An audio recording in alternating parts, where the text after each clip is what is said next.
बहुजन क्रांति मोर्चा भारत मुक्ति मोर्चा का आज एक विशाल महारैली थी और विशाल महारैली को हाई कोर्ट ने 2 दिन के पहले अनुमति इनकार कर दिया और फिर भी बहुजन क्रांति मोर्चा के राष्ट्रीय संयोजक वामन मेश्राम जी ने किसी हाल में वो हम रैली करने वाले हैं और सभा की आखिरी के समय परमिशन मांगी मगर वो उन्होंने परमिशन नहीं दिया और फिर भी उन्होंने कहा कि हम किसी भी हालत में आंदोलन करेंगे, सभा करेंगे।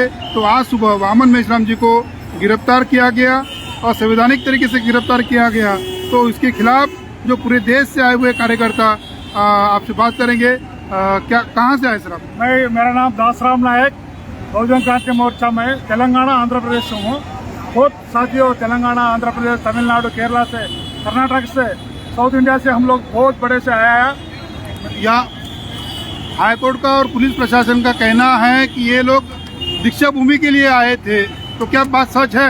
नहीं, वामन मेश्राम साहब हमको कॉल किया इसलिए आए हम लोग। कोई हम लोग अंधा भक्त नहीं है। हम ओरिजिनल बाम साहेब और फूले अम्बेडकर का वारस है हम लोग और भीमा कोरेगाम का वारस है हम लोग। हम लोग बहुजन क्रांति मोर्चा भारत मुक्ति मोर्चा का कार्यकर्ता है, पब्लिक है हम लोग।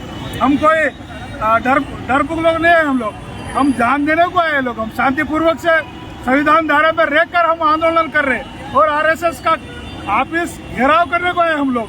हम कोई डरने वाले नहीं है हम लोग। क्या मांगे हैं?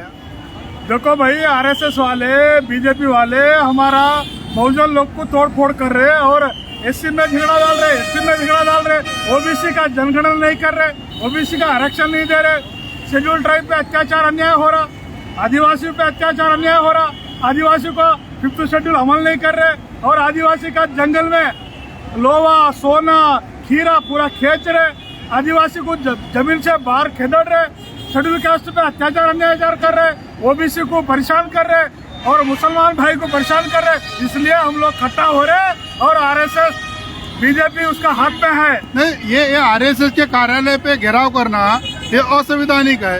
वैसे तो संसद में नेता बैठते, कानून तो संसद में होता है, तो फिर आपने संसद को घेराव करना चाहिए था। अरे भाई, संसद आरएसएस वाले चला रहे ना। या नागपुर से डायरेक्शन में संसद चल रहा, पार्लियामेंट चल रहा।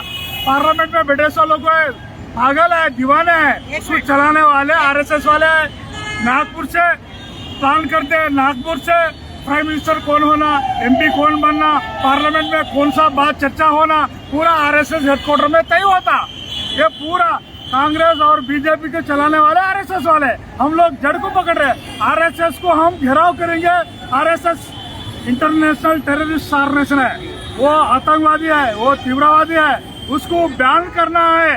आरएसएस वाले बम ब्लास्ट का ट्रेनिंग चला रहा है आरएसएस हेडक्वार्टर में और आरएसएस वाले वो गन का ट्रेनिंग चला रहा है, वेपन का ट्रेनिंग चला रहा है और बम सारा देश में बम ब्लास्ट कर रहे, हिंदू मुस्लिम का झगड़ा कर रहे और मुसलमान भाई पीएफआई कार्यकर्ता को अरेस्ट किया। असली टेररिस्ट आरएसएस वाले हैं। हमारा बहुजन समाज वो जानना है। नहीं, अब बहुजन की बात कहते हैं कि देश का प्रधानमंत्री ओबीसी है, राष्ट्रपति आदिवासी है, ट्राइब की है, तो फिर बहुजन की बात क्यों नहीं होती है? अरे वो प्राइम मिनिस्टर है ना, ओबीसी है, मगर उनको ब्राह्मण आरएसएस मोहन भागवत नॉमिनेट किया।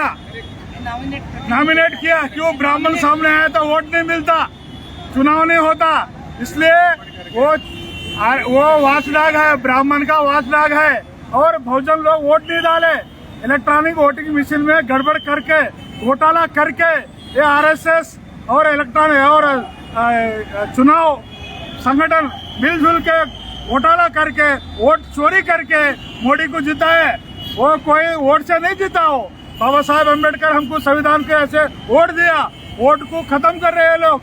मशीन आया, ईवीएम मशीन, वो मनुवादी मशीन है, वो नया मनुस्मृति है, वो उसको हम विरोध कर रहे हैं। इसलिए ओबीसी का भी जनगणना नहीं कर रहे हैं लोग, इलेक्ट्रॉनिक वोटिंग से घोटाला कर रहे हैं, इसलिए हम आरएसएस को टारगेट कर रहे हैं हम लोग।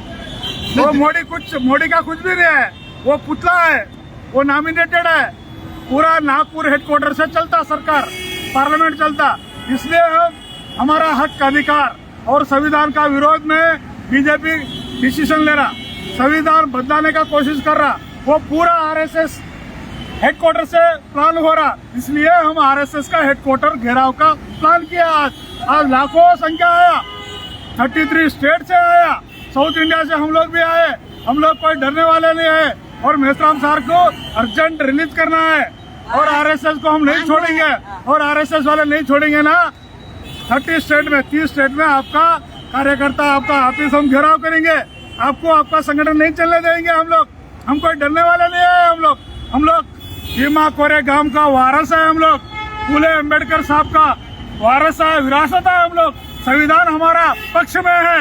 आप लोग संविधान का विरोध में संविधान बदलाने का प्लान कर रहे हैं लोग। इसलिए हम संविधान बचाना, भारत बचाना, संविधान बचाना, भारत बचाना, इसलिए हम लड़ रहे हैं। आरएसएस ऑफिस को घेराव कर रहे हैं। हम अरेस्ट हो रहे हैं, हमारा लोग लाखों आदमी अरेस्ट हो रहे हैं। हम कोई डरने वाले नहीं है। हम लोग कार्यकर्ताओं को लगातार गिरफ्तार किया जा रहा है। क्या और दिन भर कार्यकर्ता आते जाते रहेंगे? वो हजारों लाखों लोग आ रहे। हम लोग अरेस्ट होने को रेडी है, हम लोग जान देने को रेडी है। हम लोग कोई पुलिस वाले से गिरफ्तार से डरने वाले नहीं है। हम लोग तो क्या नेक्स्ट प्लान क्या है? नेक्स्ट प्लान हमारा मेश्राम साहब को छोड़ दिया तो अच्छा है, नहीं छोड़े ना हम लोग इधर नागपुर छोड़ने वाले नहीं है। इधर ही हम पुलिस स्टेशन में जेल भरो आंदोलन, पुलिस स्टेशन घेराव और असेंबली घेराव और पार्लियामेंट घेराव का भी प्लान करेंगे हम लोग। हम तो आरएसएस का ऑफिस को, हेडक्वार्टर को नहीं छोड़ेंगे, नागपुर में रहेंगे, यहाँ ही रहेंगे हम लोग। संविधान बचाना तो हम लोग बचेंगे, संविधान बचेंगे, कॉन्स्टिट्यूशन बचेंगे तो हम लोग बचेंगे, हमारा हक अधिकार बचेंगे।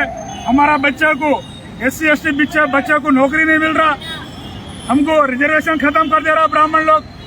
वो संविधान को जला रहे आरएसएस वाले, संविधान विरोध में डिसीजन ले रहे पार्लियामेंट में, संविधान का विरोध में संविधान बदलाने का कोशिश कर रहे। इसलिए हम संविधान बचाने का प्रोग्राम करें। 1 मिनट और बता दो। नाम बताए आप कहाँ मेरा से? नाम है पूर्णिमा काटकर, मैं क्लास 1 UPSC ऑफिशियल रिटायर्ड और मैं वाम सेप की कार्यकर्ता हूँ, प्रचारक भी हूँ। मैं गांधीनगर को रहने वाली, देन राजस्थान के एडॉप्शन इंचार्ज, अभी पुणे के भी भवन का मैं ये देखती व्यवस्थापन। आज मुझे बताओ, 27 जून को रोहतक में, हरियाणा में DNA कॉन्फ्रेंस थी। आरएसएस को DNA से क्या खुजली है, क्या डर है? DNA एक ऐसी चीज है, तुम बीमार पड़ते हो, डॉक्टर का ब्लड टेस्ट करता है तो डॉक्टर बोलता है तुमको डेंगू हुआ, तुमको कोरोना हुआ, पक्का पता है ना। वैसे ये DNA से पता है कि ये ब्राह्मण विदेशी है। तो ब्राह्मण विदेशी है तो किसी भी देश में विदेशी लोग उस देश में राज नहीं कर सकते। हमारी लगातार की जो कॉन्फ्रेंसेस है वो बंद की जा रही वहाँ के पुलिस सपोर्ट से।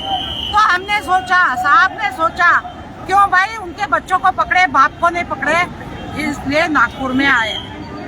आरएसएस जब पंतप्रधान भी होता है तो मंत्रिमंडल को लेके जाते, आरएसएस के भागवत के पैर छूता है। आरएसएस प्राइवेट है, उसको जेड की या नेशनल सिक्योरिटी फोर्स की सुरक्षा कैसे दी जा रही है?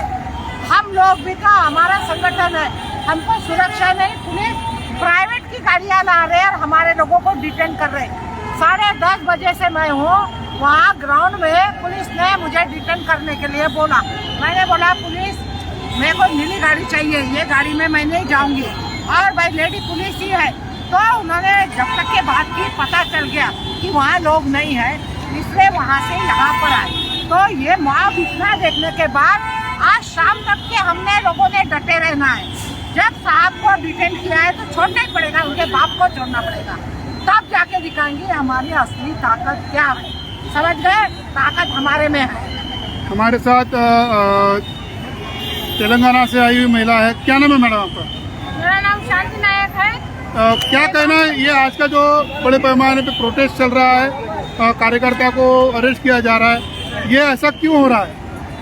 ये आरएसएस को डर लग रहा है, ये वामसेप वाले हमको घेराव कर रहे हैं, वो डर के भाग भी गए, पुलिस को लगातार अरेस्ट कर रहे हैं, ये डर के कर रहे हैं।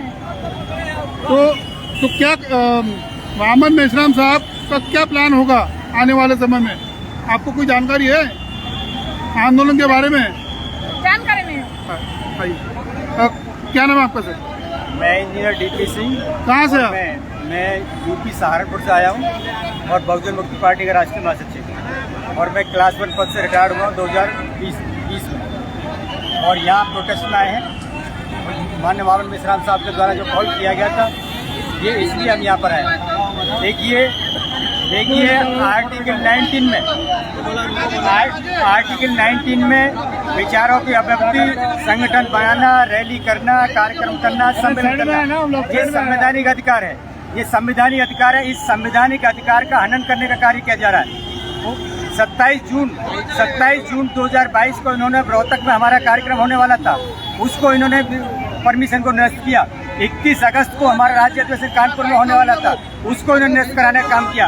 जो हमारा जो संवैधानिक अधिकार है उसको खत्म करने का काम कर रहे हैं। एक मेगा सॉफ्टवेयर के द्वारा फोन रिकॉर्डिंग का काम किया जा रहा है। ओबीसी की जाति आधारित जनगणना 1931 के बाद जाति आधारित जनगणना की नहीं की जा रही है, इसलिए ओबीसी के अधिकारों का हनन किया जा रहा है। यानी आज भारत में आरएसएस के इशारे पर जो सरकार चल रही है, ये केवल आरएसएस के द्वारा गवर्न हो रही है। मोदी केवल मोहरा है और केवल आरएसएस। हमने गिराव का मामला हमारे यहाँ पर इसलिए है कि सारा का सारा गंदगी यहाँ से बह रही है। हम गटर के मुंह को बंद करना चाहते हैं, इसलिए हम यहाँ पर आए हैं। और माननीय वामन मेश्राम साहब को जब तक छोड़ा नहीं जाएगा तब तक हम यहीं पर धरने पर बैठेंगे। हम यहाँ से हटेंगे नहीं। हमारे लोग गिरफ्तारी पे हैं और हम भी गिरफ्तारी कर जाएंगे। तो ये सारा का सारा आरएसएस के द्वारा जो खेल चल रहा है, हम आरएसएस को अगर ये नहीं माने तो जो भीमा कोरेगांव 1 जनवरी 1818 को ये दूसरा कोरेगांव होगा और इसके लिए हम तैयार हैं। और वामन मेश्राम साहब के आदेश की हमें आदेश का इंतजार है। जब आदेश करेंगे दूसरा भीमा, तो इसके लिए हम यहाँ पर हैं। ये जो पूरे देश का कार्यक्रम आरएसएस मोहन भगवत